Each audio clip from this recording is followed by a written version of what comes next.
blow-drying versus air-drying hair. What's better for your hair?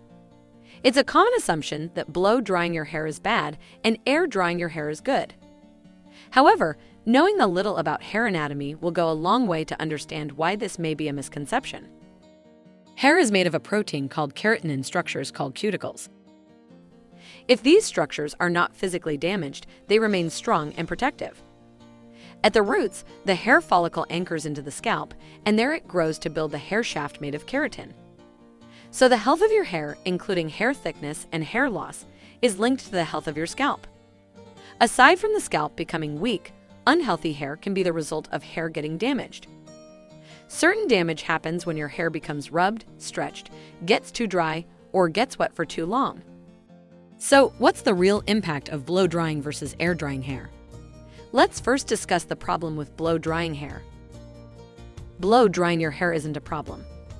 The problem is overheating, over-drying, and over-brushing your hair. Basically, you're taking out all the moisture and then pulling it to the point of hair shaft structural weakening or breakage. Also, air-drying your hair is not a problem.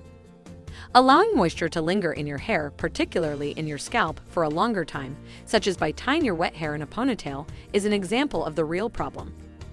Excessively rubbing your hair with a towel and brushing wet hair also enables stretching and splitting of hair. Because hair can absorb up to 30% of its own weight in water, it becomes weaker and more prone to damage from brushing and styling.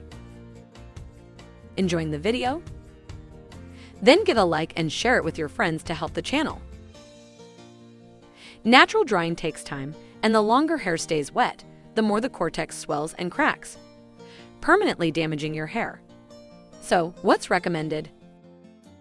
The best way is to mostly blow-dry your scalp and moderately blow-dry your hair with medium heat. Next, brush and style your hair so that it won't frizz, tangle, and knot.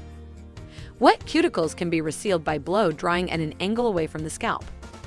This promotes a tighter seal and a shinier look. Here are the do's and don'ts when drying your hair. Do's. Use a blow dryer to dry your hair and scalp using moderate heat. Blow dry your scalp and roots even if you leave the length of your hair moist. Use heat and tangle-proof products. Make sure to blow dry at an angle away from the roots. Don'ts. Avoid overbrushing or too much combing when your hair is still wet. Don't roll up wet hair on the scalp. Avoid overheating and over-drying your hair and scalp. Don't settle for unstyled or untidy hair, which allows frizz or tangles. Which is better, blow-drying versus air-drying hair? There isn't much evidence to suggest that blow-drying is better than air-drying or vice versa. Both methods have pros and cons, and that a good technique is a key to looking after your hair. Both techniques can also cause some level of damage if not done correctly. So it's all a matter of personal preference. If you desire to let your hair dry naturally, use a gentle microfiber towel to wring out every last drop of water. A silk pillowcase or hair wrap can also help reduce the amount of friction on your hair as you sleep. If you prefer to blow dry your hair, choose a blow dryer that dries hair quickly on medium heat without making it straw-like or frizzy. Expert stylists recommend rough drying your hair using your fingers rather than a brush, which can pull strands. How about you? What do you prefer, blow drying versus air drying hair? Which one suits your hair? Tell us in the comments below. If you liked the video, then give a thumbs up and share it with your friends. For more recipes and tips, subscribe to the channel and click the notification bell. Also, get your free ebook in the description box below, which includes my favorite recipes and natural health tips.